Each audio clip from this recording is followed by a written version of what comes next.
shows or join the team at sport-social.co.uk.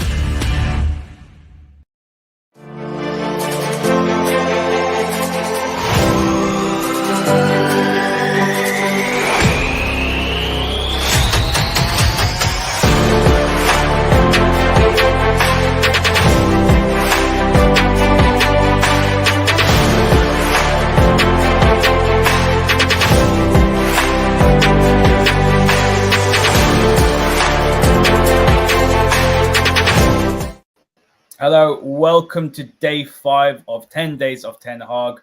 Welcome back to where we are in the world. Myself and Rob are both in the UK and we are sweltering. This is probably the hottest Rob that it's ever been, 40 degrees. So I hope wherever you are, you're not as hot and as bothered as we are. But today, Rob, we're going to talk about Lisandro Martinez, Manchester United's third signing, or should I say second signing, because Eriksen has also been announced.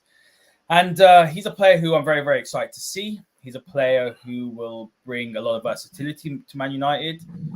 But there is also a big debate, isn't there, where he's going to play. You know, he can play left back, he can play centre back, which is his preferred position. He can play in midfield. We will break that down all today. Welcome back. What's your thoughts on this signing? Because I'm very happy at the signing. We might have overpaid a little bit, I do think. You know, 55 million euros is steep. You'd assume he'd start at that price as well because it's a big investment. But how are you feeling about the signing? I feel great about it, and I couldn't give two whatevers how much he cost. Keep hearing it a lot the last week that maybe we've paid too much for this guy. He plays in the Eredivisie. He's not 6'8". All of this rubbish. What are you actually getting, and why are you actually getting it? Well, you need better ball control from the back. You need more progression. You need more aggression. You need someone who can come in from day one and hit the ground running and do Ten Hag things. So I think that that's invaluable. I don't care if it's 55 million, 65 million, 75 million. It's not our money, is it? It's someone else's. We should be buying players to win football matches and to win trophies. So I called him last week that I think he might turn out to be the most important signing of the next year for Manchester United, because he moves the needle, Haider, in significant areas. I know everyone wants Frankie de Jong. I know there's been a lot of talk about kind of what will Eriksen do? Will he be a 10? Will he do this? Will he do that? The other woman, Malachia, play on the left, or will it be Shaw? But this guy is going to play. He's going to be the starting centre-back. And we're going to talk about why he's going to be centre-back and not as a defensive midfielder. Absolutely. And guys, look, thank you for all your comments and all your support. Make sure you hit the like button, hit the subscribe button as well. A lot of familiar faces in the comments. Great to see you all, and a lot of new listeners as well. So make sure you do check out all the previous content. We do have 4 more days of Ten Hag that you can look if you haven't seen that. Rob, let's start with just a few comments from Ten Hag before we bring up some statistics. So something Ten Hag did say very, very recently, I believe he said it today. He said that he's a warrior. I think the fans will admire him. He has an attitude and fighting spirit. He brings aggressiveness in the game in a good way. I think we need that. But he's also skillful. He can deal with the ball, and he's left-footed. There's some really nice buzzwords in there that I like. Aggressiveness, something this Man United squad lacks in absolute bucket loads. We know that something I would say about this Man United squad is I think there's a soft center to it. I don't see many players there who are gonna put a foot in, who are gonna stand up physically. I do think that we do lack leadership as well, Rob. I did see a lot of people saying, within a year's time, they could possibly see Martinez captain of Man United because, that's the sort of character he is. And Ten Hag absolutely trusts him and loves him. What I also like is the fact that, he's skillful as well. He can play. We know he can play. And if anyone has watched him play, he's got a fantastic center of gravity. He's brilliant at picking the ball up, turning, making a pass. He's a playmaker, essentially playing. I like to say that he's got the center of gravity of almost a number 10, Rob, but he's playing back at centre back. So these are some very interesting things that Ten Hag has said. He is essentially going to start the attacks alongside whoever he partners at centre back. Yes, because football and attacking starts at centre back. So something we've said on previous masterclasses. Let's go back in time. As we said to Rio Ferdinand and Nemanja Vidic, the ball would be at Ferdinand's feet and Ferdinand's outlet ball would be to Carrick or to a fullback or pushing it even higher up the pitch if he could get up there. So in a way, Harry Maguire was bought to do that by previous managers. We know that obviously Ole bought the player, but we know going back to Jose Mourinho that Mourinho wanted him. And the reason why you were buying Harry Maguire was to be a ball player and a ball carrier. And it's not quite worked out. So why has that not worked out? Well, I think Ten Hag might say from day one, I think it's because he's not left-footed on that side. It's harder to be a ball carrier on the opposite side to your foot when you are naturally a player on the opposite side.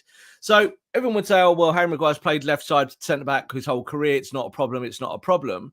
But I think that this is a stylistic issue. And we're seeing that like all the top coaches in Europe will play with a left-footed player at the left side of centre-back. It is not a new thing. It's not a massive dynamic.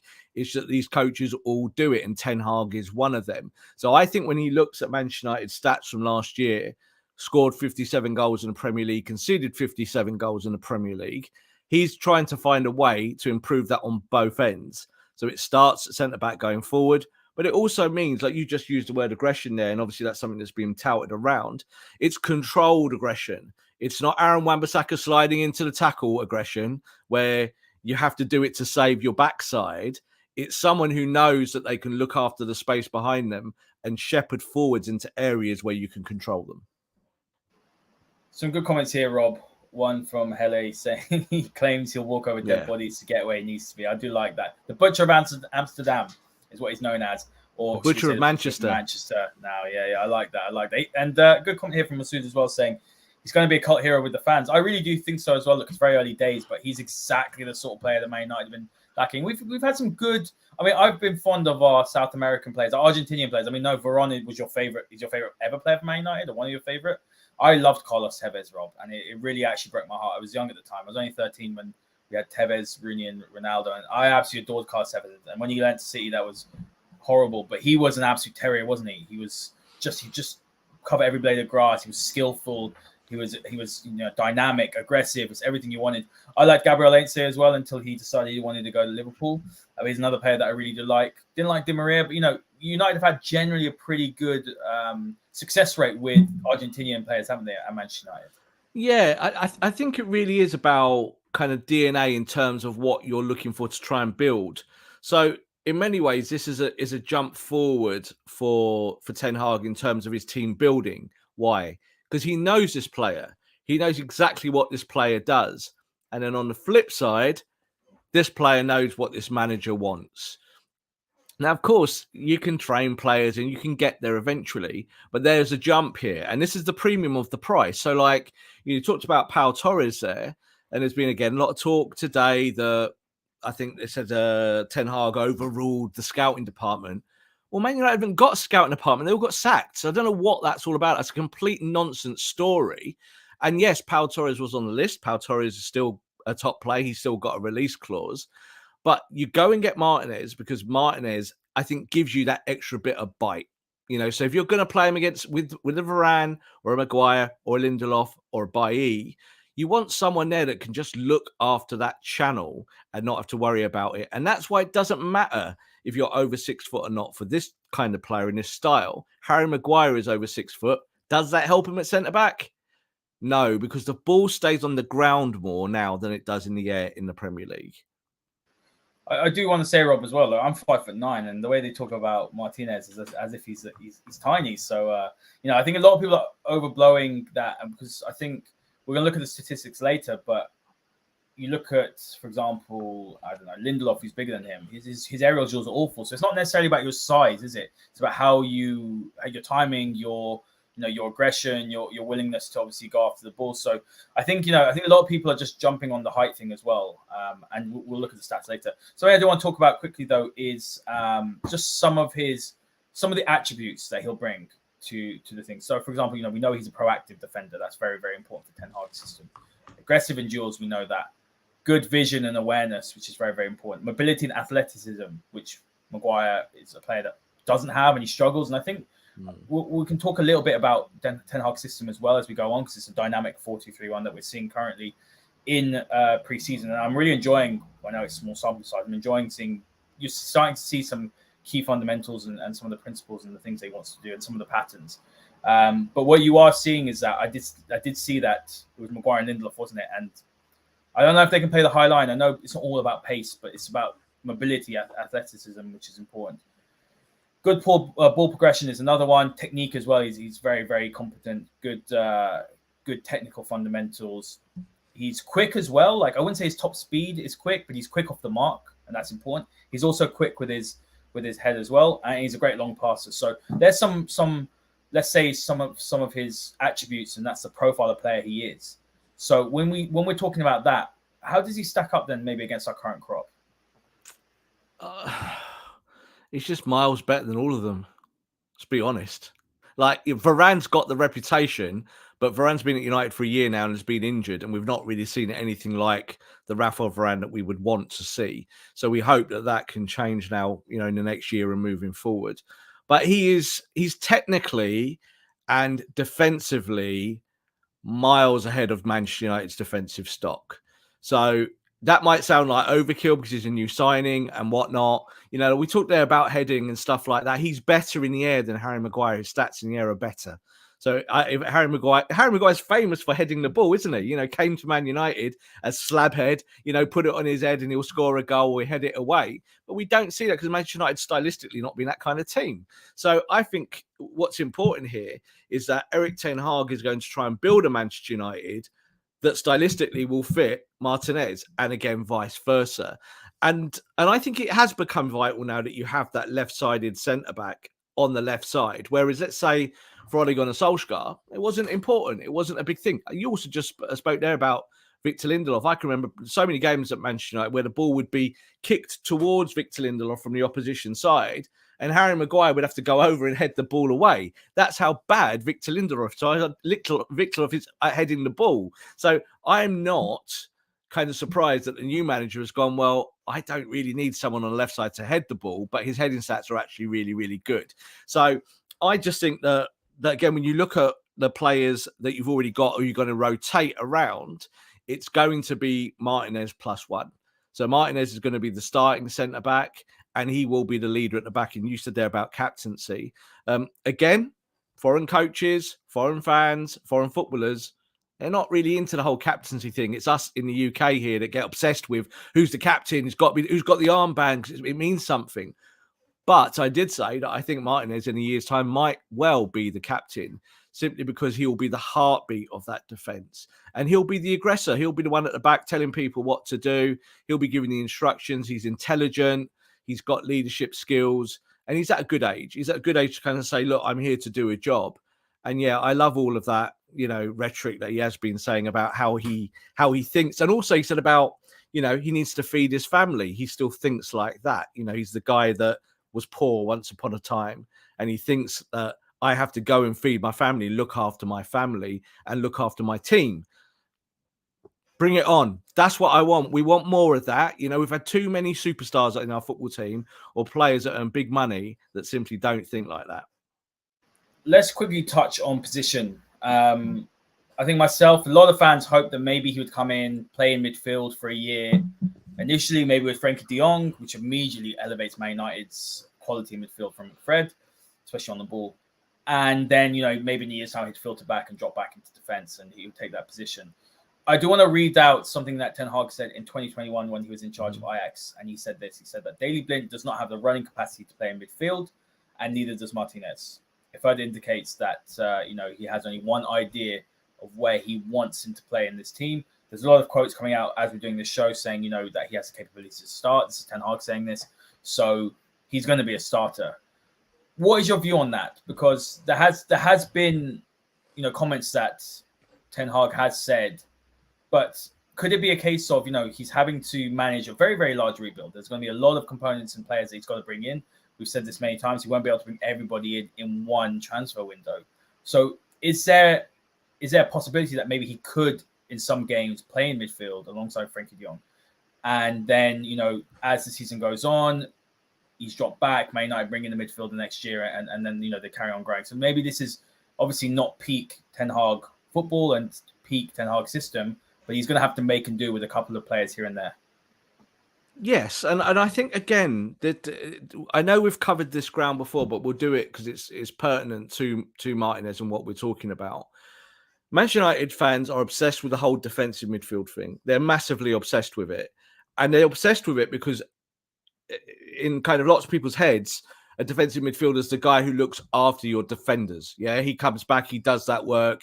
He's that player in front of the back two. He kind of will fit in the pocket and help. You don't need that if you've already got a defensive midfielder playing centre back. You don't. But Martinez has been bought to be both players. He's going to do both jobs. He doesn't care whether he's playing centre back or playing central defensive midfield. But I think, as you've seen already in the earliest days with Ten Hag now with the tour, he plays a kind of double pivot, which is a progressive style, much different to Ole's. But you see how they interchange and you have defensive cover. And the ball it's not the same as United used to kind of stop teams and then try and get going on a counter-attack. That's not what it is. What it is, it's get the ball back quickly and pass your way out of trouble. That's why you've got Martinez. Martinez will do that job. He will step out of the pocket as the centre-back and do what Rio did. So Rio used to kind of be almost like a defensive midfielder, yet people would call Carrick a defensive midfielder, but he wasn't defensive at all. He was a screener, and he would get the ball and he'd move it on. So again, I think this comes down to a lot about what fans desire, because people talk about it like you're going out and buying an Ndidi. You know, you're going out and getting that kind of defensive midfielder, and Martinez could be that style because he's aggressive. No, not at all. That's not how it is. The ball it's going to be more like Daley Blind when he played centre back for United and also played centre back obviously at Ajax. Is that he will be in charge of ball progression, and you'll see with Martinez that there won't be any of this sideway passes all day long. He's not going to be giving the ball 5 yards to Luke Shaw. He's going to be sprinting past the attacker who's pressing him, going into midfield and having acres of space and making passes and making plays. So that's what Martinez is good at. He is a kind of natural ball player, natural flair player from the back. And his stats, when you look at that side of his game, are off the chart.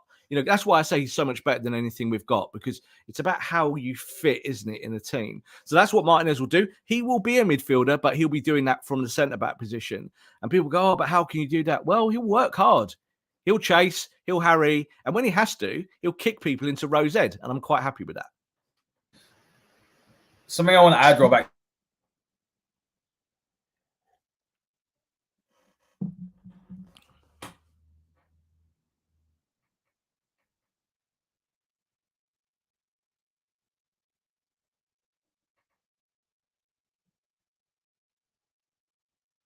actually, before we look at the statistics about preseason, some of is what you can see 2 high 8s. Am I still here, by the way? Can you see me? All good? Just back, yeah.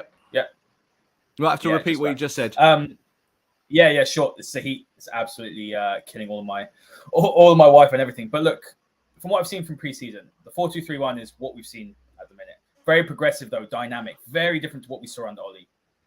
Almost night and day in that respect. You see the build-up as well. Like you said, the single pivot, 2 defenders, and a single pivot. And that's why I think that I can understand why he would play Martinez at centre-back. The reason why I say that is because you've seen Iqbal play at times out. You've seen McTominay play. 2 players. Iqbal has been very good at his spatial awareness, turning with the ball, technically very good. I've been really impressed with him. So I can actually see Frenkie de Jong playing in that position. So this is why when I've seen Ten Hag's system in more detail now, you can see why he didn't go for Kamara or a Kante. Do you understand? He didn't want a destroyer. We've been saying this for a while, but you can see why he didn't want to destroy, because he's playing, let's say, I'm going to say defensive midfielder. Let's say it's Frenkie de Jong. Pick up the ball, start the attack. Great progressive passer, break the lines. But then he's playing 2 high 8s. Frenkie de Jong is not going to play as an 8. It'll be Bruno Fernandes and another. It could be a Christian Eriksen. Man United will keep the ball really, really well. So that's why I understand now that it's about ball securities. If United keep the ball, they don't need someone to go around breaking up play and then feeding off 5 yards to, let's say, to Frenkie de Jong. So that's what I've seen. And then obviously you've seen the width from the wingers and Dalot playing quite inverted. So after seeing all that, I understand now, and I can actually see if Frenkie de Jong should come in, he won't be playing, let's say, with Martinez in midfield. I can see why he'd be in defense. Possession is 9/10 of the law. So all top coaches, everything has a possession base to it. So yeah, you might counter press. So that's been another part of Man United's game where they've been developing that in the early parts of this tour. Kind of expected to see it, but it's more within context about seeing what players can do.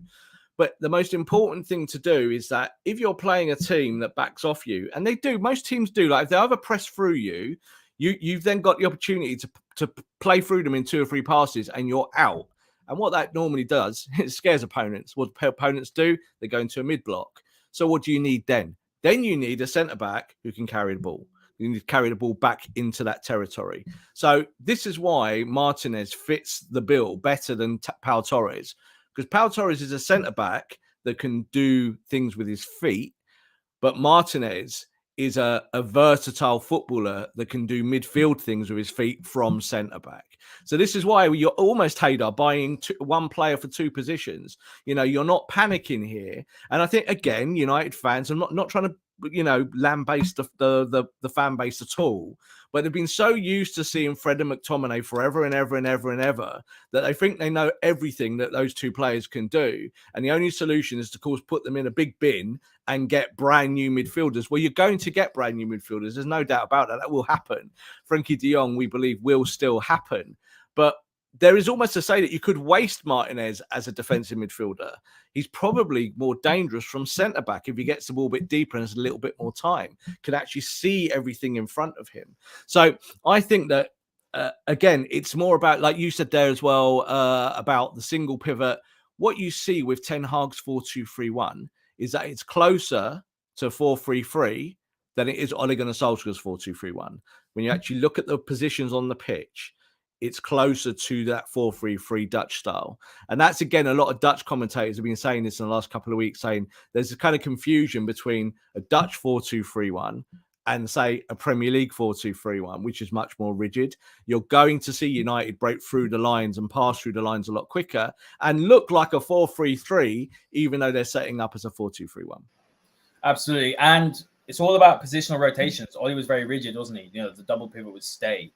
And that was United's weakness. Yeah. And that was the issue. Yeah. And whereas you're going to see massively a very progressive 4-2-3-1. So it is actually really exciting. I'm being very cautiously optimistic, but I'm liking what I'm seeing let's say initially. I think Ten Hag is a fantastic tactician, and I'm really excited to see when he has more time under his belt with these players, what we can do. And look, there's going to be ups and downs. There could be games where we're going to get destroyed because United will be weak in transitions. Or that will be one of the weaknesses. We saw that with Ten Hag as well. So I think that's something we can talk about at another time. But let's look at Martinez's statistics, Rob. So, I mean, look, it's fantastic. We've got these stats from FBref. If you're listening to this on Spotify or any audio platforms, we have the graphic here with the percentiles of where Martinez ranks against his contemporaries in Europe. And I think, look, the really key ones for me, Rob, we're talking about possession-based football that Ten Hag will play. Progressive carries is the best, one of the best in Europe, 96th percentile. Progressive passes, 99th percentile. He's the best in Europe. Passes attempted, 99th percentile. He's the best in Europe. And then if you look further down as well, pressure, 71st percentile. He's mobile, which is good. And tackles, 99th percentile. He's very, very good at that as well. And look, if you want to even go and look at some of the attacking statistics, assists-wise, he has this lovely long pass that he makes. And whoever's playing at number 9, whether it's Martial or should we say Ronaldo, I mean, I don't know what's going to happen with him.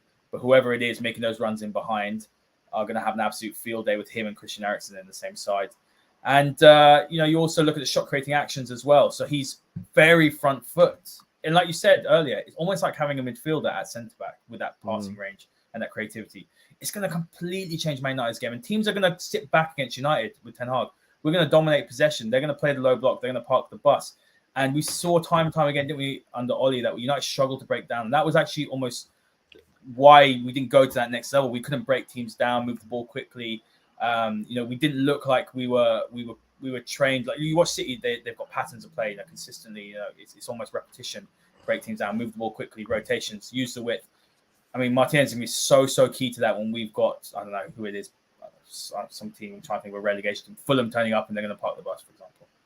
Yeah, what you say about Fulham parking the bus, I think what you find again now is that more than half of the teams in the Premier League play a progressive style. And they don't change their style to kind of fit the opponent unless it's Man City. So if it's Man City and everyone's frightened, you park the bus. Most teams come to Old Trafford now and play progressive football, when we're a bit like, oh, look, here we go. So I think the thing is that that's not too much of a concern. It's about finding your own identity first. Doesn't matter what you're playing.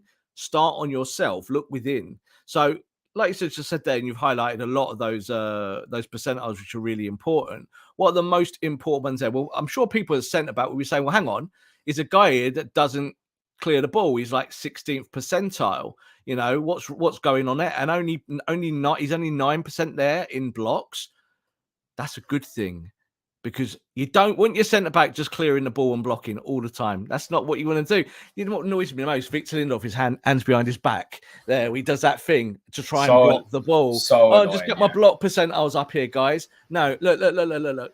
This is what we're trying to move away from. You've still got those players who can do those things, but what you want is a centre back that doesn't think like that first. Doesn't think I've just got to clear the ball. You want a centre back that gets the ball and goes, 2 passes, we're out here, and Marcus Rashford's in for a goal on his own. So that's what you're trying to develop here.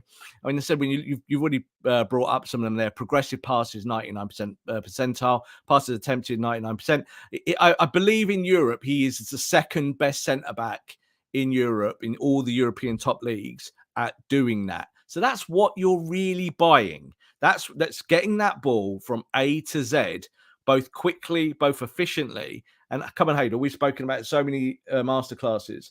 What do we get really annoyed at is how Man United lose the ball cheaply and all the time. And what you've been trying to do for a long time is give the ball to Scott McTominay and tell Scott McTominay to do that job. You won't be doing that anymore. You'll be having Martinez stepping out of the pocket, and he will sprint past people, Haider. You know, Eric Bailly's been doing it, hasn't he? Eric Bailly's been getting the ball. I've been quite impressed. He's absolutely he's mad as a box of frogs. You know, 1 minute he'll do something amazing and he'll do something crazy, but he's been really good at stepping out, driving with the ball and playing a pass. And that's because it's a direct instruction from his manager. So he's doing it because he knows, well, if I get it wrong, it's right. My manager is telling me to do this. My manager wants the centre-backs to step out with the ball and sprint. And United have scored 2 goals on this tour out of the 8 goals so far from a player stepping out from centre-back. Martinez is going to do it every week. Like minute after minute after minute. That will be his job, to go from that centre-back position, but to be almost on the edge of the box before he passes the ball. That means Man United can shift up from their kind of mid-block that they've played over time and be really, really high up the pitch. And that helps players like Anthony Martial massively, who are like one-touch merchants. Jadon Sancho, who really only wants 1 or 2 touches, doesn't want a lot of touches, does he? So again, looking at Ole's system, Ole's was always about kind of progression, but rigidity, coverage, and it's quite dull, wasn't it? We'd say, oh, you know, they don't have any flair, and the flair players struggled because of that. It was functional. It wasn't progressive, but it hurt the progressive players. What you're seeing now is that Martinez is progressive, 100% is progressive. That's what he is from the centre back. Christian Eriksen is a progressive. Malachi is a progressive. Yeah, and if De Jong comes, and as I said, I think we probably will get there eventually, but I would not be surprised if it's not a deadline day signing. Really would not be surprised. If he comes, he's a progressive. So this is what you're adding, and this is why I keep saying to United fans, be patient. It's better than just adding players for players' sake. And I actually think the manager did say something like that yesterday as well. He said, we are being very, very specific about the players we're bringing in at the moment, because we could go and get everyone, but we don't want to do that. We want to bring in players that really help us and that develop this new Manchester United style. Well, I'm just going to take off on a tangent in a minute, because I'm seeing. So this whoever Ten Hag wants, and I think this is a positive. Ten Hag is getting. You know, Ten Hag wanted Malacia, he's getting it. He wanted Martinez. Obviously, Arsenal were very heavily linked with him. They're in discussions. They were leading the way. As soon as Ten Hag said, "I want him," the club moved and got him swiftly. So you got to applaud them for that. Christian Eriksen's another player that he wanted. De Jong's a player that he wants. I'm seeing a lot of people call this strategy unsustainable. They're saying, oh, well, you know, just bring in what the manager wants. Where's the strategy? You said it earlier, we sacked our scouts. But ultimately, at the end of the day, this is what we want, right? If Ten Hag is saying, I want this player because he's going to fit into my system,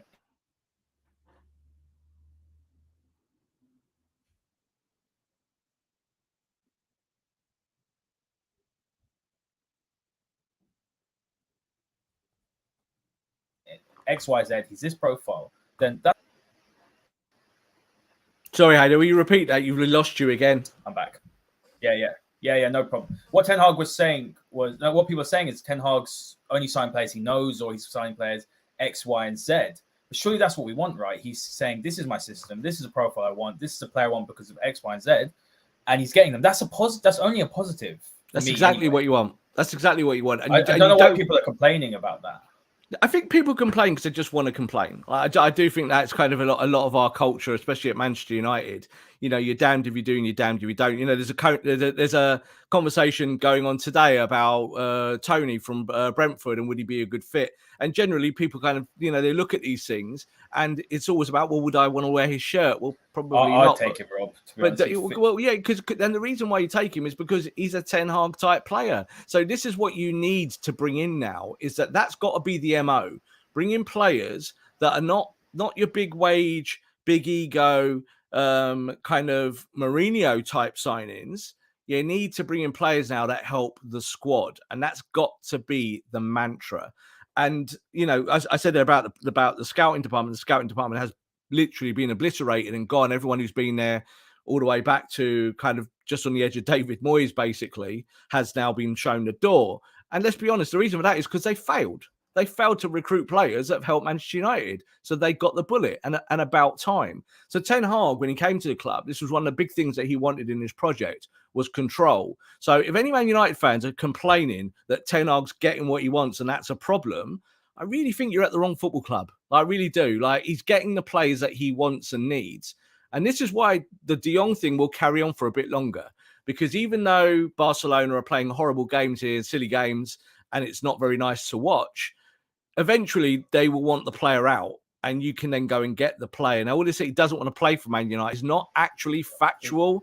It's a case that... Let's touch on that actually, Rob, because a lot of people are saying, well, why are United chasing him? United wouldn't go and agree a deal. They wouldn't fly in if the player hadn't given indication that he wants to come to Manchester United. The deferred wages, I just don't understand I'm just going to call it idiocy in the fan base of people that are like, oh, he doesn't want to come. Like, what? United wouldn't go through all those lengths. We've called him incompetent in the past. They wouldn't be that amateur to go through all those lengths and then for him to turn around, but all right, now I don't want to come. It's just nonsense. And the way Barcelona have conducted themselves as well has been, as Helly said, awful. You know, they owe players 70 million. They're buying players, you know, Lewandowski, Rafinha. But let's give a bit of an inside scoop on what's going on because people are just losing their minds. It's actually quite, it's usual Man United. It's actually just quite boring to watch, to be honest, at the minute. People just reacting to every single little bit of news that they see on Twitter. Yeah, look, it's not a case of just playing devil's advocate. And I've said this countless times, but Frenkie de Jong is not the be-all and end-all of this project. And that's a good thing. You know, if you don't get Frenkie de Jong, it doesn't mean next year you're not coming top four, you're not going to win a trophy, you're not going to be better than you were the previous year. The reason why you're getting Frenkie de Jong and you're going for Frenkie de Jong and you're sticking with Frenkie de Jong is that you know, one, that Barcelona are going to sell him. Because if they don't sell him to Man United, they'll sell him somewhere else. They will do. They'll find a buyer and they'll sell him because he's a top player. But the second part of this is that, yes, Frenkie de Jong prefers life in Barcelona. Who wouldn't? But he's already told Erik Ten Hag that he's willing to come to Manchester United. So this is a business transaction. And I think, again, people got to kind of understand that sometimes these situations get sticky. And yes, other clubs can sometimes execute deals quicker. We see City do it. We see Liverpool do it. I know there's countless examples. But if you want that player and Ten Hag says that's the guy who is going to be my kind of, you know, between 6 and 8, and he's the guy that I want Martinez to get the ball to every time, and he's then going to turn and get the ball to Sancho, and then Sancho's going to look inside and find the striker or give the ball to Eriksen on the edge of the box or Bruno. This is how managers think. So you have to go with how the manager is thinking. If tomorrow Frenkie de Jong rings up, Erik Ten Hag goes, no, I don't want to come to Manchester United. It's definitely not cut. I don't want to do it. I never wanted to play for you ever again. Manchester United will be gone and getting another player. So Manchester United are inquiring. Ruben Neves would be coming in, Rob. Well, you say Ruben Neves, but there's again another wider discussion about Ruben Neves and why things haven't happened. For Wolves have not found that player to replace him, and there seems to be this kind of impasse now with him saying, "Well, we don't want to sell you just yet." He's a bit like, "Well, I'm willing to stay." But if you go and buy Ruben Neves, does Ruben Neves now fit in front of Martinez? Not for me. Not No, in this style. not He as fluid. he fits maybe in front of Maguire and Lindelof a bit better, but not maybe in front of Martinez and Varane. So this is all about, like we talk about progressive football. This is also about progressive thinking. So I think when you look at Neves would actually cost more than De Jong at the moment in terms of his price value, which is crazy, but it's true. And is a player that Wolves don't have to sell. What we know about De Jong is that Barcelona do need to sell De Jong. Absolutely. Their finances are absolutely all over the place. Yes, they've had this relief loan and it's 500 million. It will help them a lot, but they're desperate to get a big earner off the wage bill. And De Jong is going to be earning something like £400,000 a week at Barcelona this year after 2 years of deferred wages. So they want him gone. So Man United are doing the right thing. Sit and wait. And if you don't get him and you start the season without Frankie de Jong, okay. Like, again, United fans are so rabid around this. Oh, we've got to get every player in. You're not going to probably get 6, 7, 8, 9, 10 players in this window. If you get 4 really good players and you've already got 3, you've done all right. You can then look forward. And I do think Manchester United are looking at a striker, and that will be the next piece as well coming into the football club.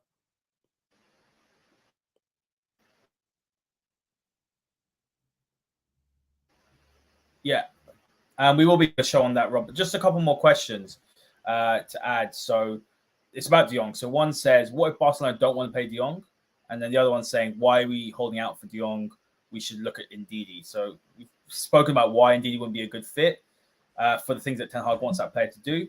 But let's talk about the sort of, what if Barca don't pay De Jong? Because it is a problem. Yeah, look, they don't want to pay De Jong. This is like they've just bought Lewandowski for a ton of cash in terms of his wages as well. We knew that when they were trying to move around their midfield and their defence, and they were looking at pieces, they were trying to find a player to get out of the club off the bill that ticks that big box of the wage, and that was De Jong. So the other side of this is now they've got Frank Kessie, and they've got their 2 obviously highly incredible youngsters in that midfield. The question is De Jong even going to play? And I think the bigger question at the moment is a bigger answer to that question is no, he's not. So if that's the case, you move him on, but you've got to try and move him on without erupting the market. And I do think it's quite interesting that when Chelsea were touted for De Jong, it went very quickly because De Jong had already said that he's only going to sign for Man United. That's something we know. So we know that he's only said, if I'm going to Manchester United and I'm going to play for Ten Hag because I spoke to Ten Hag. I like Ten Hag. I'll go and do that. He wasn't overly impressed with what Chelsea had on offer. But of course, people put 2 and 2 together because they're Champions League club. So we're like, oh, Champions League club. It's obvious. So they've been talking to each other last week. No, I think, again, just it needs people need to simmer down. And if we don't get De Jong, that's also okay. You'll go and get your next target. And this is a long build. People want it done in like 3, 4, 5, 6 weeks. It's not going to happen. Manchester United have been a complete fragmented mess for 10 years.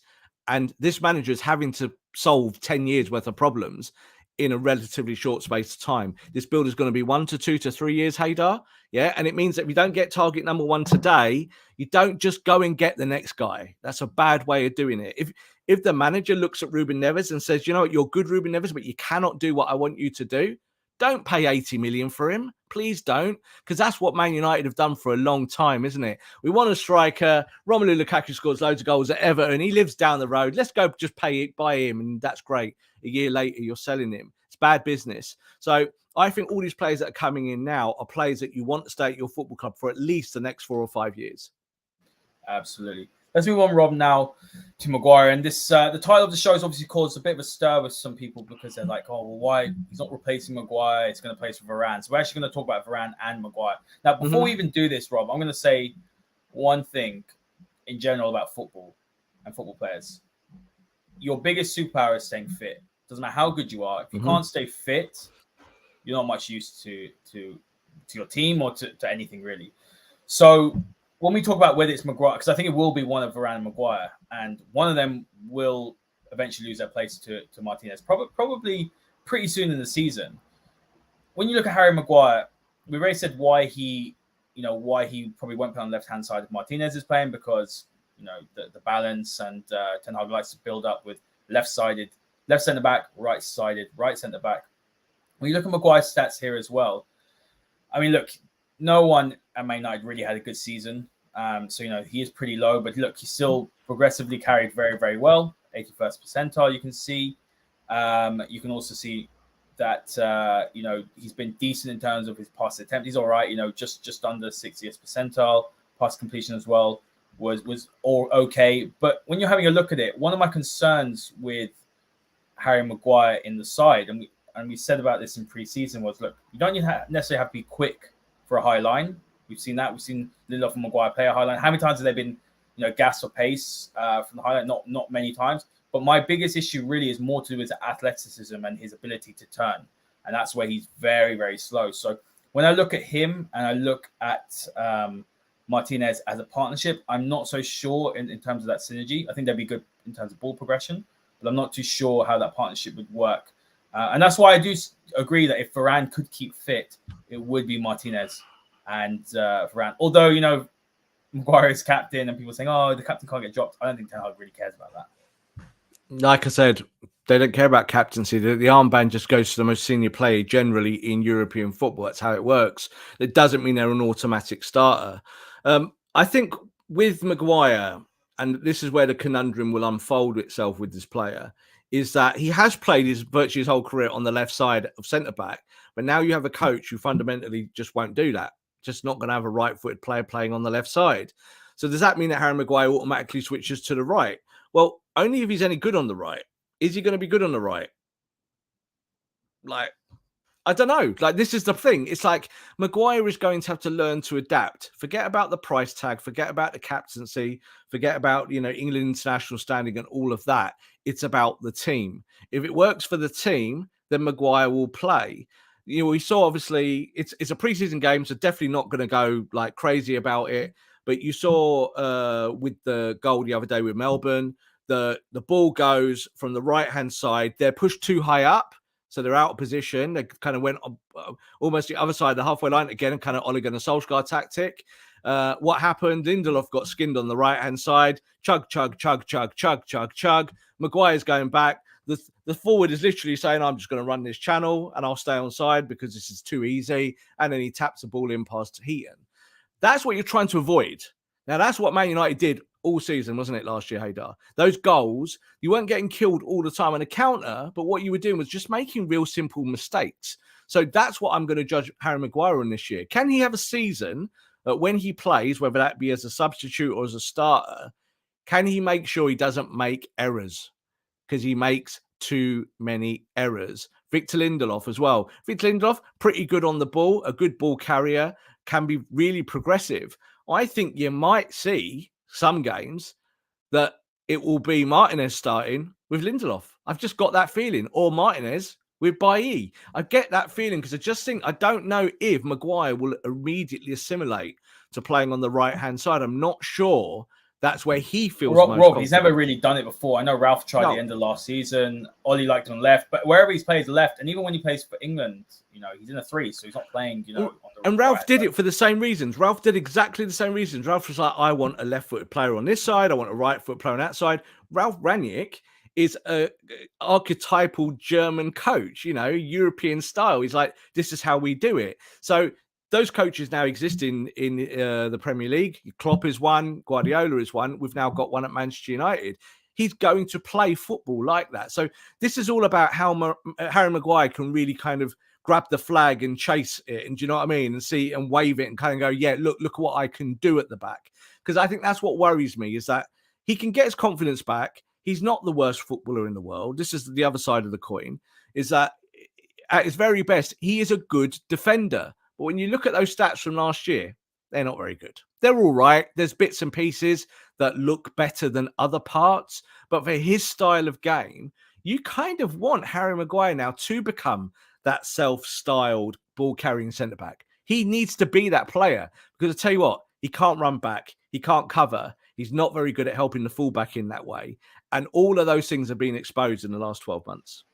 Yeah, but Rob, to add here, you look at all the key metrics that Ten Hag wants from his, we're talking about progressive carries, progressive passes attempted, the tackles as well. I know, you got to look at stylistically as well. United under Rangnick weren't anywhere remotely as close to what they will do under Ten Hag, or what Martinez did at Ajax with Ten Hag. But when you do look at those underlying statistics, they are poor. So it'd be interesting to see. Look, I think if Man United want to win the title, I don't think they can start with Harry Maguire with 38 games in the Premier League, in my opinion.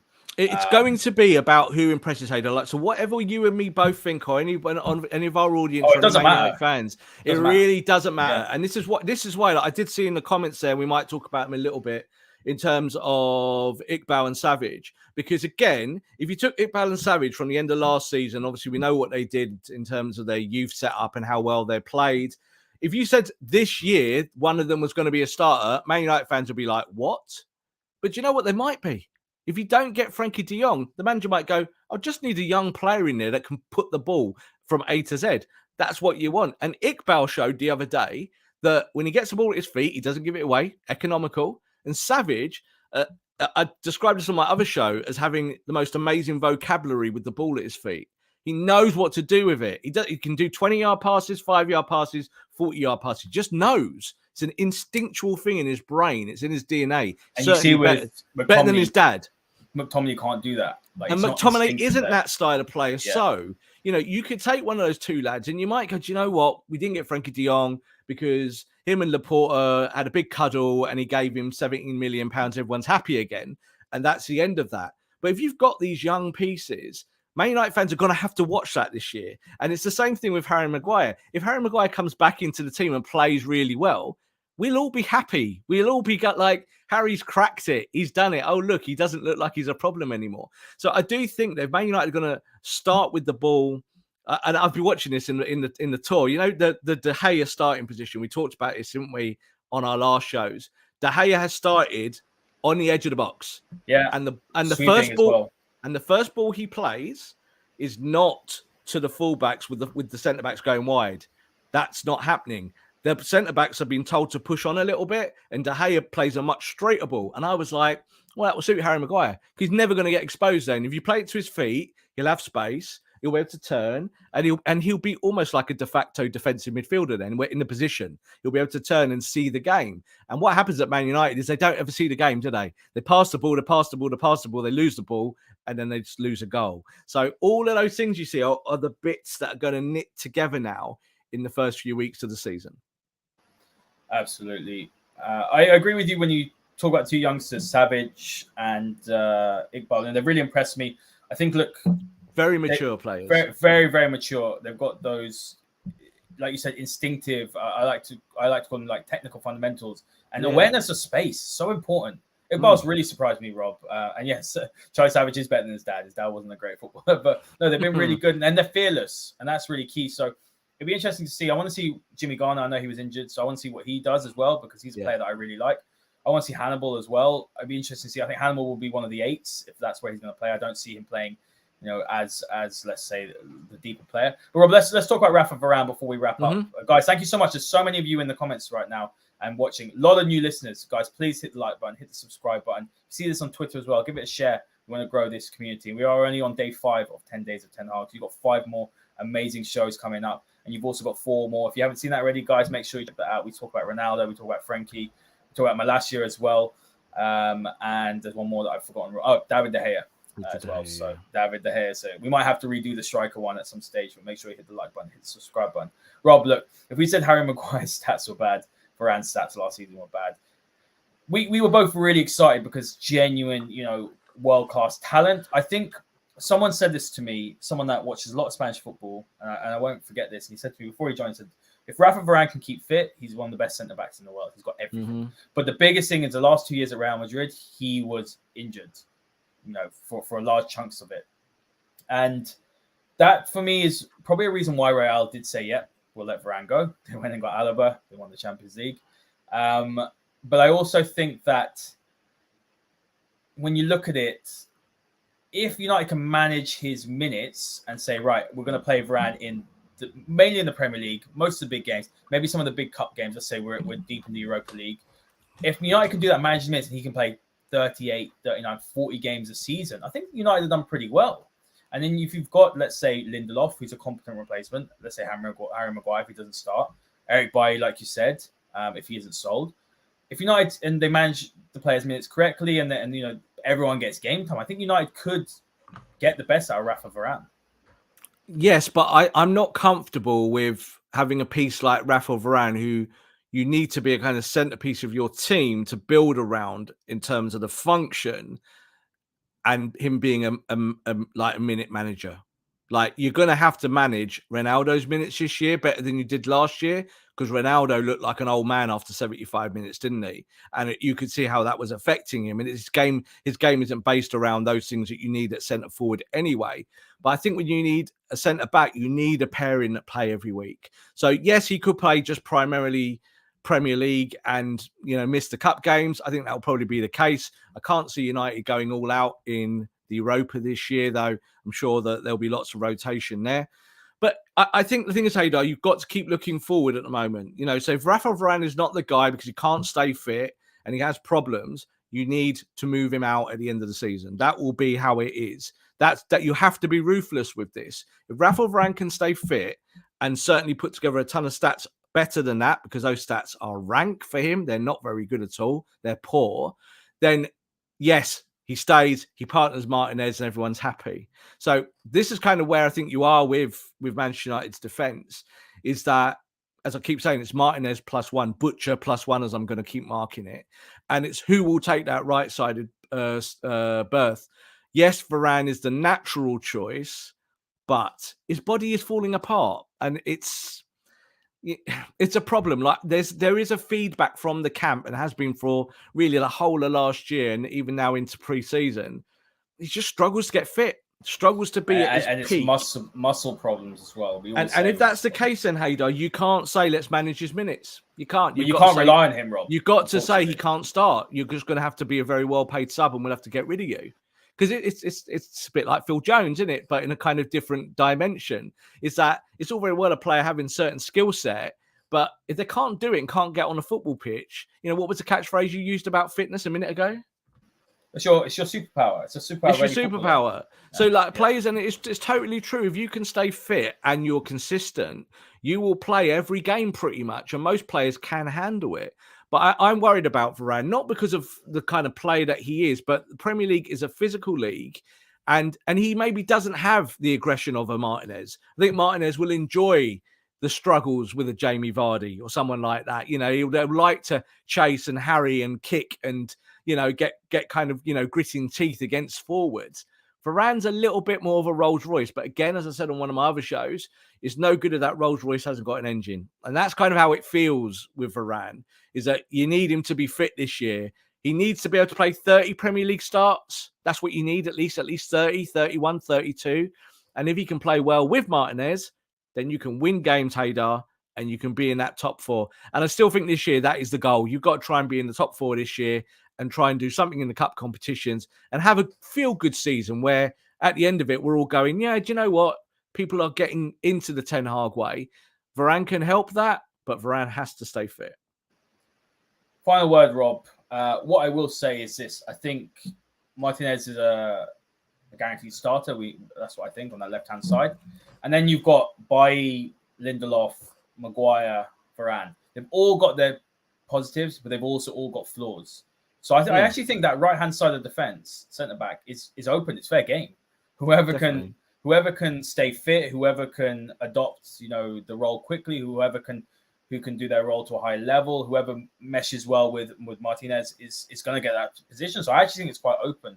What I will say as well, though, is that I think Varane's ability, if he's playing at the top of his game, is the best centre-back in Man United, without a shadow of a doubt. But I just don't see how that's going to change when you've seen this now 3 years of injury after injury after injury. Such a shame, because I really do like him, and I think that he's a popular guy in the squad as well. He's a player I wanted for years. Obviously, we went and signed Phil Jones instead of him, and I was really excited when he joined, but I am getting concerned with the injuries. What I will say, though, is that I think that right side of centre-back, whoever plays there, is going to be a stopgap, and I think next season, United will have to bring in a top-quality right centre-back to join the club if they want to push to the next level. Because I think Maguire is very good progressive-wise, but I think he's got flaws. He makes mistakes. Bailly's injury-prone. He's erratic. Lindelof is cultured on the ball, but he lacks in certain areas of his game. Varane is injury-prone. So when you're looking at those four options, unless you're going to go and say Mengi, but Mengi's left-footed, I believe, as well. I had high hopes of Axel Tuanzebe. He'll be shipped out. I really like Axel, and I really thought he'd kick on, but it hasn't worked for him. I think he'll be shipped out. So when you have a look at United's options, it could be a bit of a problem. Yeah, I still think it is way too early to kind of pass any judgment on what might happen. I know we're here to kind of make some of those predictions. When we say they're not good enough, they're all international footballers, but I'm going to really kind of pin my mast here and keep doing this. It's about the team. So I don't care who plays the right side as long as it works. If it works and we win games, Harry Maguire could play every game and be captain, and I just do not care. So this is the thing I'm about the same as you on that, though. Yeah, I think Man United is a popularity contest, has been for a very long time with fans. It has, it's been, I love this player, I love that player, I don't like that player, and that will always persist. But I think it's now about how do you find a defense that also helps De Gea, because this is the other thing we said about David De Gea, not the greatest passer out of the ball, but if you give him a 5-yard pass or a 10-yard pass to someone who's better on the ball than what we've had, it will work. Don't worry about it. You don't have to then say, why does David De Gea not play like Ederson? So it's about the team, and can you get all of these parts moving and fixed? I do think that if you think the first 2 games of the tour, and obviously people might be watching this way after the tour or kind of after the second game, you can see in those first matches that Man United have found a way to get up the pitch quickly. They play efficiently in and around the box. Jadon Sancho looks dynamite. Marcus Rashford looks fit. And Anthony Martial looks like a centre forward again to me. He's staying right in that middle channel, and he's not moving. He's been told, stay on the penalty spot, do not move, we'll find you. I'd rather watch that front 3 than see Ronaldo come back. Oh, and that's from Haider, one of the biggest Ronaldo fans I know. So the thing is, you're right, and I agree with that. I look, again, I'm looking forward. I'm looking for progression. I do not have any agenda against Cristiano. I do not hate him or any of that stuff. I just look at it and say, will he help us win next year? And I get the feeling that, again, he'll score 20, 25 goals and we will come 5th. I'm not interested in that. I want to see Man United win. And there is that, you can see in the early days from back to front, there's good things. And it's only 2 games. I know it's stupid, but you feel that the manager, those early instructions have kind of gone in here. And if you add a Martinez, you add a De Jong, or even other players we've not spoken about, talked about Tony today, all players that can play with the ball at their feet and link and bring other players into play. Other player I'm really excited about is Christian Eriksen. I know we've not talked about him. I think Christian Eriksen's we'll do a show on him, Rob, I think. I think he's going to be worldy next year because there's so much left in his tank. There's no problem with his health or his fitness. And this is a freebie. He's free. He's a free transfer on a decent wage, but he's got nothing to prove. Like, his stats are outrageous, So let's see where we go with this. I think Man United are in a good, healthy position. And I think the centre-back position now with Martinez is much, much improved. Absolutely. And look, guys, thank you so much for all your comments. Thank you for all the fantastic insights as well. And make sure you do check out those other episodes that we did. We did 4 episodes before this. This is day 5. Martinez is joining Man United, the Butcher of Manchester. We can't wait to see him, and we will see you all next time. This podcast is part of the Sports Social Podcast Network.